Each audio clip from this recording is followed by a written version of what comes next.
Beleza? Aqui é Anderson da Chiu, radiador e ventoinha que tá falando.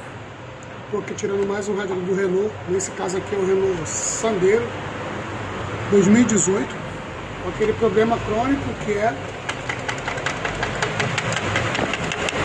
ventoinha balançando. Essa linha Renault tem essa situação. Sandero, Orochi, Captur, todos eles acontecem o mesmo problema, né? E aqui a gente desmonta essa ventoinha com cuidado, dá uma geral no induzido dela, bota um eixo reforçado, bota rolamento blindado no lugar das buchas, né? E aí fica um trabalho para a vida toda. A ventoinha dura anos de novo, né? A gente tem, posso falar, mais de 100 consertados, muitos clientes satisfeitos. Então, se você tiver essa dificuldade, ou saber de algum amigo que está com esse problema, chama a gente no direct aí, manda mensagem que a gente resolve. Valeu? Um abraço.